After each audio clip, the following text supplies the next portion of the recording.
ಇನ್ನು ರಾಜಕೀಯ ನಿವೃತ್ತಿ ಅಂತ ಹೇಳಿದ್ದ ಸದಾನಂದ ಗೌಡರು ಯೂ ಟರ್ನ್ ಕೊಡ್ತಿದ್ದಾರೆ.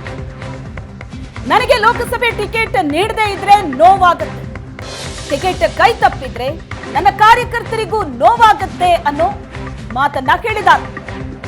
ಕಳೆದ ಬಾರಿ ಪ್ರಯೋಗ ಮಾಡಿ ಈಗಾಗಲೇ ಫೇಲ್ ಆಗಿದೆ, ಮತ್ತೆ ಪ್ರಯೋಗ ಮಾಡಬೇಡಿ ಅಂತ ಸಂಸದ ಸದಾನಂದ ಗೌಡ ಹೇಳಿಕೆ ಕೊಟ್ಟಿದ್ದಾರೆ. ರಾಜಕೀಯ ನಿವೃತ್ತಿ ಅನ್ನೋ ಮಾತನ್ನ ಕೇಳಿದ್ರು, ಆದ್ರೆ ಈಗ ಸದಾನಂದ ಗೌಡರು ಯೂ ಟರ್ನ್ ಹೊಡಿತಾ ಇದ್ದಾರೆ. ಲೋಕಸಭೆ ಟಿಕೆಟ್ ನನಗೆ ಕೊಟ್ಟಿಲ್ಲ ಅಂದ್ರೆ ನನಗೂ ನೋವಾಗತ್ತೆ, ನನ್ನ ಕಾರ್ಯಕರ್ತರಿಗೂ ನೋವಾಗತ್ತೆ ಅಂತ ಹೇಳೋದ್ರ ಮುಖಾಂತರ ಟಿಕೆಟ್ ಆಕಾಂಕ್ಷಿಯಾಗಿದ್ದಾರೆ. ನಮ್ಮ ಜೊತೆ ಹಾಲಿ ಸಂಸದರು ಕೇಂದ್ರದ ಮಾಜಿ ಸಚಿವರಾಗಿರುವಂಥ ಸದಾನಂದ ಗೌಡರು ಇದ್ದಾರೆ.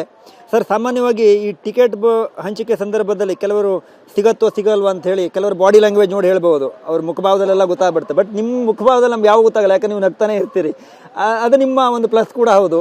ಈಗ ಚರ್ಚೆ ಆಗ್ತಾ ಇದೆ, ಟಿಕೆಟ್ ಕೊಡ್ತಾರೋ ಕೊಡಲ್ವಾ, ನಿಮ್ಮ ಹೆಸರು ಆರಂಭದಲ್ಲಿ ಬಂತು ಬಂದಿಲ್ಲ. ಈ ಕೋರ್ ಕಮಿಟಿಯಲ್ಲಿ ನಿಮ್ಮ ಹೆಸರು ಸಜೆಷನ್ ಆಗಿದೆ, ಕೊಟ್ಟಿಲ್ಲ ಅಂದರೆ ಸದಾನಂದ ಗೌಡರಿಗೆ ಬೇಸರ ಆಗತ್ತಾ? ಸರ್, ಈಗ ಹೇಳುವಂಥದ್ದಿಷ್ಟೇ, ನಾನು ಭಾರಿ ಸ್ಪಷ್ಟವಾಗಿ ಹೇಳಲಿಕ್ಕೆ ಇಚ್ಛೆಪಡ್ತಾ ಇದ್ದೀನಿ. ನಾನೇನು ಭಾರಿ ಒಂದು ಆಕಾಂಕ್ಷಿಯಾಗಿ ಮತ್ತೆ MP ಆಗಬೇಕು, ಮತ್ತೆ ನಾನು ಭಾರತೀಯ ಜನತಾ ಪಾರ್ಟಿಯಲ್ಲಿ ಯಾವುದೋ ದೊಡ್ಡ ಹುದ್ದೆ ಹಿಡಬೇಕು ಅಂತ ನಾನು ಆಲೋಚನೆ ಮಾಡಿರಲಿಲ್ಲ. ಒಂದು 30 ವರ್ಷ ರಾಜಕಾರಣ ಮಾಡಿದ ಮೇಲೆ ಸಾಧಾರಣವಾಗಿ ಬಿಡಬೇಕಾದ್ರೆ ಇವತ್ತು ಯಾರೂ ಅಂಥ ಅಭ್ಯಾಸಗಳಲ್ಲಿ ಇಲ್ಲ. ಯಾಕೋ ಏನೋ ನನ್ನ ಮನಸ್ಸಿಗೆ ಅನ್ನಿಸ್ತು, ಇನ್ನೇನೋ ಹೊಸಬರನ್ನೆಲ್ಲವನ್ನು ಮಾಡುವಂಥದ್ದು ಮಾಡಿ. ಆದರೆ ಅದರ ನಂತರದಲ್ಲಿ ನಡೆದಂಥ ವಿದ್ಯಮಾನವೇ ಬೇರೆ. ನಿರೀಕ್ಷೆ ಮಾಡಿದಂಥ ವಿದ್ಯಮಾನ ಬೆಂಗಳೂರು ಉತ್ತರದ ಬಗ್ಗೆ ನಡೀತು. ನನ್ನ ರಾಜ್ಯದ ಮಾಜಿ ಮುಖ್ಯಮಂತ್ರಿಗಳು, ನನ್ನ ರಾಜ್ಯದ ಮಾಜಿ ಉಪಮುಖ್ಯಮಂತ್ರಿಗಳು, ನನ್ನ ಕ್ಷೇತ್ರದಲ್ಲಿರುವಂಥ ಎಲ್ಲ ಮಂತ್ರಿಗಳು, ನನ್ನ ಕ್ಷೇತ್ರದ ಪಕ್ಷದ ಎಲ್ಲ ಅಧ್ಯಕ್ಷರುಗಳು ಮತ್ತು ಎಲ್ಲ ಸರ್ ನೀವೇ ನಿಲ್ಲಬೇಕು ಅಂತ ಹೇಳಿದರು. ಮಾಹಿತಿಯ ಪ್ರಕಾರ ಅನಂತಕುಮಾರ್ ಹೆಗಡೆ ಅವರು ಟಿಕೆಟ್ ಕೊಡಬಾರ್ದು ಹೇಳುವಂಥ ಚರ್ಚೆ ಆಗಿದೆ ಅಂತ ಹೇಳುವಂಥದ್ದು ಬಂದಿದೆ. ಆಮೇಲೆ ಪ್ರತಾಪ್ ಸಿಂಹ ಅವರ ಬದಲಾಗಿ ಇನ್ಯಾರೋ ಅಭ್ಯರ್ಥಿ ಕೊಡಬೇಕು ಅನ್ನುವಂಥ ಚರ್ಚೆ ಆಗಿದೆ ಅನ್ನುವಂಥ ಅಭಿಪ್ರಾಯಗಳನ್ನು ಸಹ ಯಡಿಯೂರಪ್ಪನವರು ಮಾಡಿದ್ದಾರೆ ಅನ್ನುವಂಥ ಮಾಹಿತಿಗಳು ಕೂಡ ಬರ್ತಾ ಇದ್ದಾವೆ.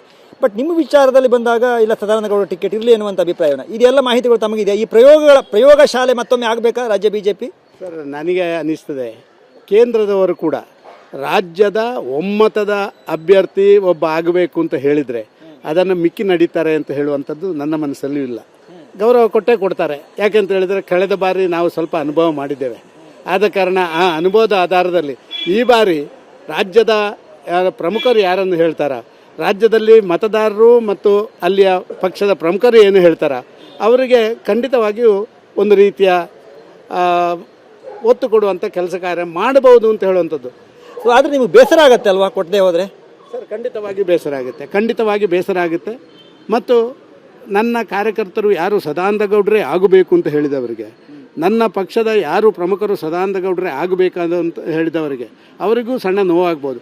ಅವರ ನೋವನ್ನು ಶಮನ ಮಾಡುವಂಥದ್ದನ್ನು ನನ್ನ ನೋವಿಂದ ನಾನು ಮಾಡಬೇಕಾಗುತ್ತೆ. ಆದ ಕಾರಣ ನಾನು ಕೂಡ ಆ ಸಂದರ್ಭದಲ್ಲಿ ಎಲ್ಲ ವಿಚಾರಗಳನ್ನು ಸ್ವಲ್ಪ ಮಟ್ಟಿಗೆ ಯಾಕೆ ಹಿಂಗಾಯ್ತು ಅಂತ ಹೇಳುವಂಥದ್ದನ್ನು ನಿಮ್ಮ ಮುಖಾಂತರ ಇಲ್ಲಿಗೆ ತಿಳಿಸಬೇಕಾಗುತ್ತೆ. ಇದು ಸದಾನಂದ ಗೌಡ್ರ ಮತ್ತು ಕ್ಯಾಮರಾ ಪರ್ಸನ್ ಗುರು ಜೊತೆ ರವೀಶ್ವರ್, ರಮೇಶ್ ಸುವರ್ಣ ನ್ಯೂಸ್, ಬೆಂಗಳೂರು.